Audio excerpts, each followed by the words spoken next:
Imran, you knew TVs start abusing the case, countries abusing the situation, and unfortunately there is not much cooperation with the Saudi, let's say, justice or the Saudi government to provide a lot of information. You ask us can to I trust, finish? But you ask us to trust the Saudi narrative of events.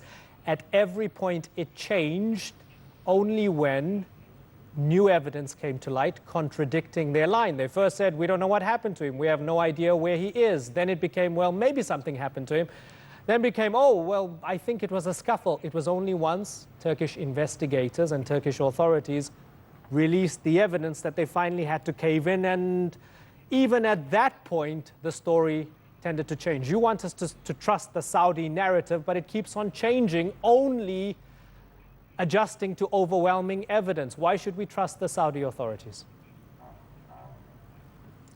Because, I mean, you have no, it's not matter you have no choice, because they're saying the truth. What is the benefit of hiding information? Okay, what happened in the beginning, that's, I agree with you, there was contradicting between different talks, not enough information, and this is a crime. We knew people, they went outside of the leaders' information or knowledge, and what happened is happened, but let's go forward. Okay, and so as we move forward, I saw or what... Okay, let's move forward. Let me bring in Samah. Okay, I want to bring in Samah. Last point. Okay, what I thought is there is... Last point, sir. What I thought is that people, they don't want to believe that this crime is the Saudis themselves not feeling sorry for it. And that's why people start teasing, people start getting excuses. It won't help okay, the I'm case. I'm going to bring in Samah Hadid. Stay longer and longer. Okay, Samah Hadid. Mohammed bin Salman has taken a sort of corporate responsibility for this, saying it happened on my watch and I feel bad about it, but I didn't know about it. Is that acceptable?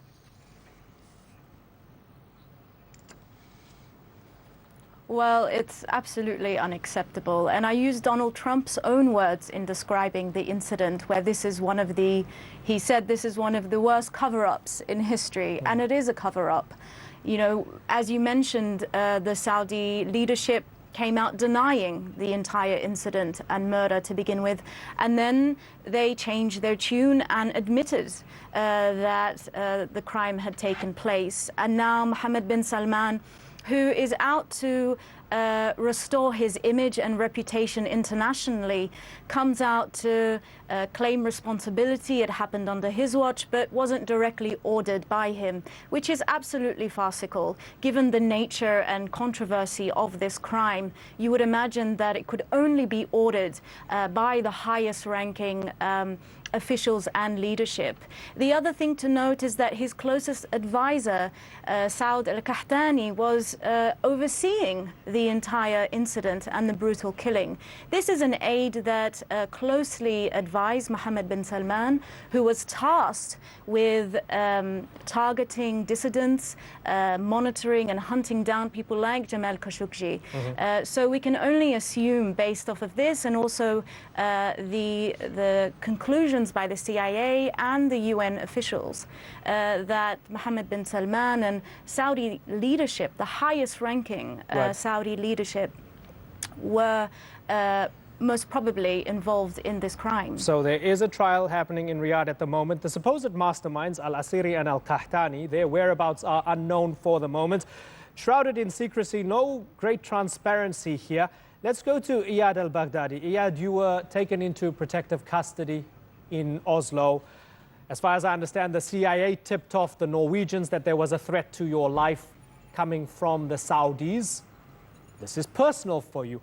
Did it make you think that the Saudis want to do to you what they did to Jamal Khashoggi for just speaking your mind? Well, good to be with you, Imran. It is definitely a question that I ask myself a lot about the connection between the threats and Jamal Khashoggi's murder. It is more, the story is really bigger than simply a matter of criticism. There are certain, there's basically an extensive risk assessment that was conducted in cooperation and in coordination with the Norwegian authorities And I'm not, because of the sensitive nature of these matters, I'm not allowed to go into it at length. But it is a fact that the chain of events that led to the threats against me really start with the murder of Jamal Khashoggi. Mohammed al-Qubayban.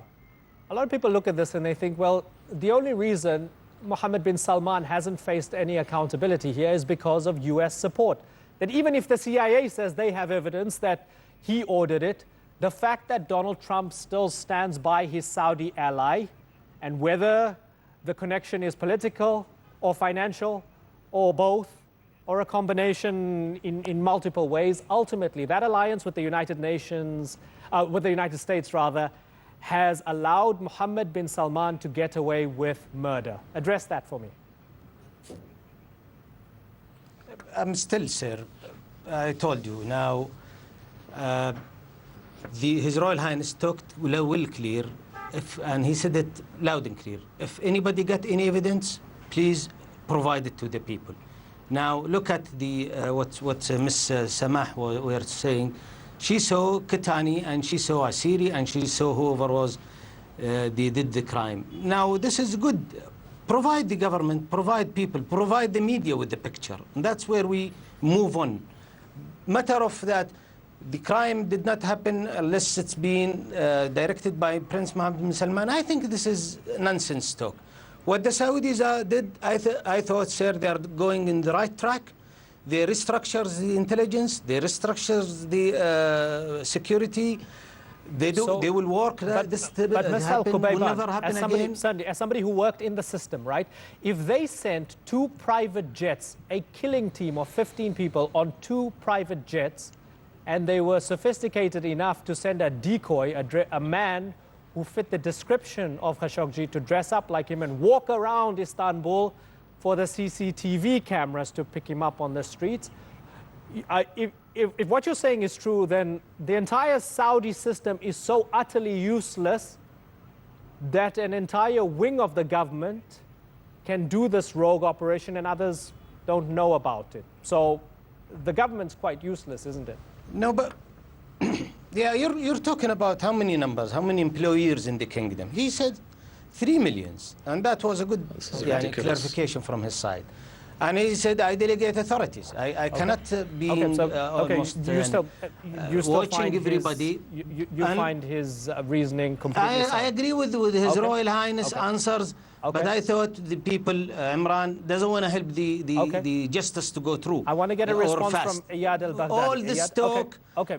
Iyad, whatever he said, or Samah, I think that's not, will not help the justice. Let's get a response from Iyad. Iyad? Well, Imran, your guest from Saudi Arabia, of course, is lying, and he knows that he is lying, and he knows that his own crown prince is also lying. But then his job depends upon it. I mean, I wouldn't be in Mr. Al-Qubayban's position for $1 billion. He cannot agree with you. If he agrees with you, and if he says yes to any of those answers that you're putting to him, he's going to be in deep trouble, of course. I mean, I think the framing itself is very wrong here, Imran. Instead of us speaking about whether or not come to this MBS ordered the program murder, till I am sure what I am saying. Just hold on, Iyad. I have to answer you back. Okay, give Iyad a second. And I didn't accept. Let Iyad finish his point, and you'll get a chance to respond. Iyad, finish your point, sir. Well, as I was saying, Imran, this is the framing over here is wrong, because this man is being given a platform in order to deny things which are undeniable and to justify the unjustifiable.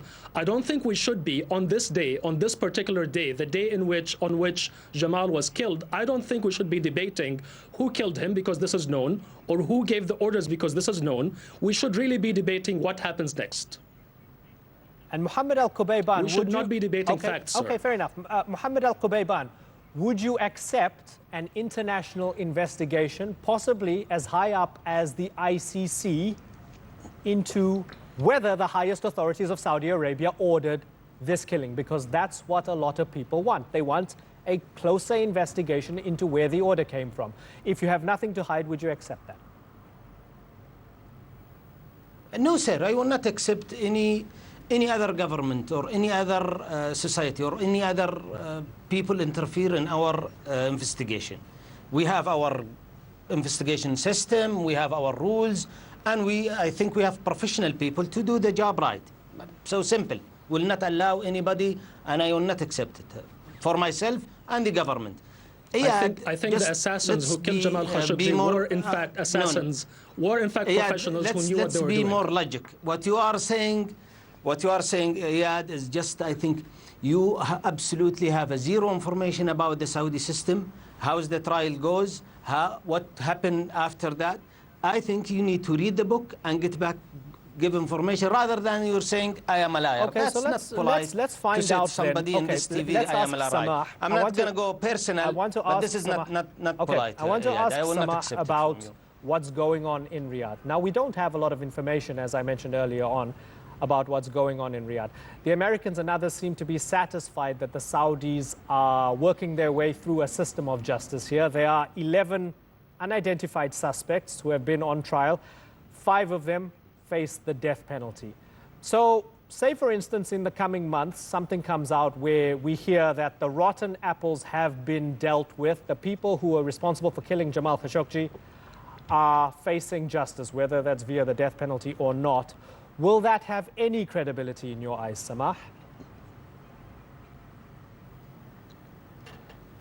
Well, it completely lacks credibility because we need to just point to the history of, the criminal justice system in Saudi Arabia, which is deeply flawed.